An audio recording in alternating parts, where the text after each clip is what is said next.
नमस्कार दोस्तों, आज के इस वीडियो में मैं आप लोगों के लिए चाणक्य नीति का 5वां अध्याय सुनाने जा रहा हूँ। चाणक्य के अनुसार सुनिए, ब्राह्मणों को अग्नि की पूजा करनी चाहिए, दूसरे लोगों को ब्राह्मण की पूजा करनी चाहिए, पत्नी को पति की पूजा करनी चाहिए तथा दोपहर के भोजन के लिए जो अतिथि आए उसकी सभी को पूजा करनी चाहिए।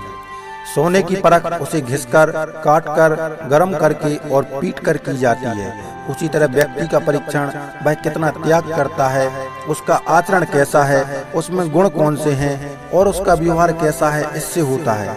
यदि आप पर मुसीबत आती नहीं है तो उससे सावधान रहें, लेकिन यदि मुसीबत आ जाती है तो किसी भी तरह उससे छुटकारा पाएं।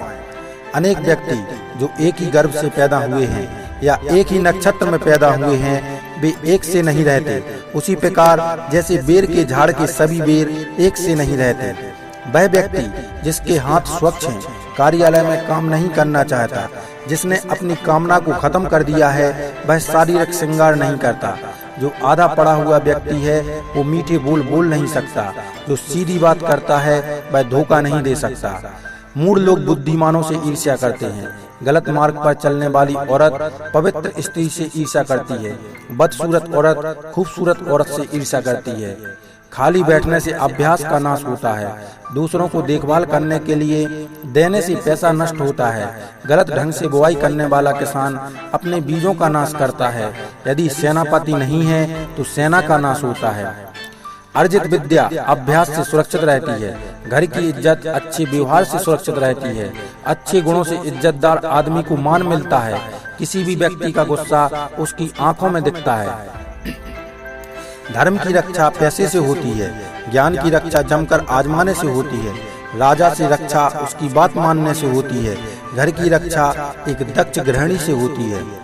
जो वैदिक ज्ञान की निंदा करते हैं, शास्त्र सम्मत जीवन शैली की मजाक उड़ाते हैं, शांतिपूर्ण स्वभाव के लोगों की मजाक उड़ाते हैं, बिना किसी आवश्यकता के दुख को प्राप्त होते हैं। दान गरीबी को खत्म करता है। अच्छा आचरण दुख को मिटाता है। विवेक अज्ञान को नष्ट करता है। जानकारी भय को समाप्त करती है। वासना के समान दुष्कर कोई रोग नहीं, मोह के समान कोई शत्रु नहीं, क्रोध के समान अग्नि नहीं, स्वरूप ज्ञान के समान कोई बोध नहीं। व्यक्ति अकेले ही पैदा होता है, अकेले ही मरता है, अपने कर्मों के शुभ अशुभ परिणाम अकेले ही भोगता है, अकेले ही नरक में जाता है या सद्गति प्राप्त करता है। जिसने अपने स्वरूप को जान लिया उसके लिए स्वर्ग तो तिनके समान है। एक पराक्रमी योद्धा अपने जीवन को तुच्छ मानता है।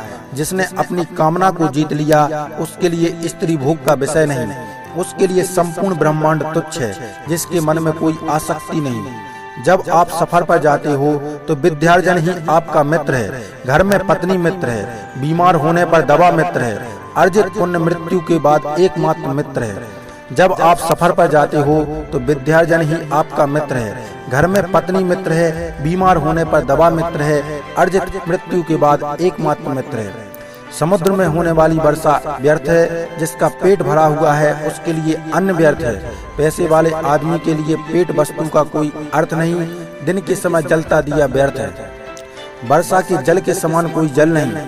खुद की शक्ति के समान कोई शक्ति नहीं। नेत्र ज्योति के समान कोई प्रकाश नहीं।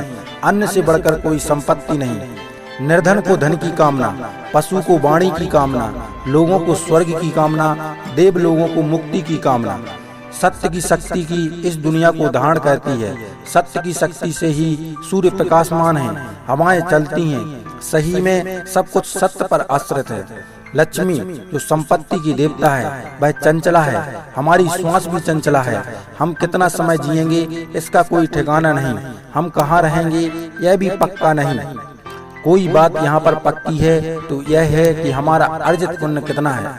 आदमियों में नाई सबसे धूर्त है। कौआ पक्षियों में धूर्त है। लोमड़ी प्राणियों में धूर्त है। औरतों में लंपट औरत सबसे धूर्त है। ये सब आपके पिता हैं, जिसने आपको जन्म दिया, जिसने आपका यज्ञोपवीत संस्कार किया, जिसने आपको पढ़ाया, जिसने आपको भोजन दिया, जिसने आपको भयपूर्ण परिस्थितियों में बचाया। इन सबको अपनी माता समझें। राजा की पत्नी, गुरु की पत्नी, मित्र की पत्नी, पत्नी की माँ, आपकी माँ। तो दोस्तों इसी के साथ चाणक्य नीति का यह 5वां अध्याय यहीं पर समाप्त होता है। दोस्तों आप लोगों को यह चाणक्य नीति कैसी लगी हमें कमेंट बॉक्स में जरूर बताएं। अगर अच्छी लगी हो तो इसे लाइक और शेयर जरूर करें और हमारे YouTube चैनल को जल्दी से सब्सक्राइब कर लें। बहुत बहुत धन्यवाद।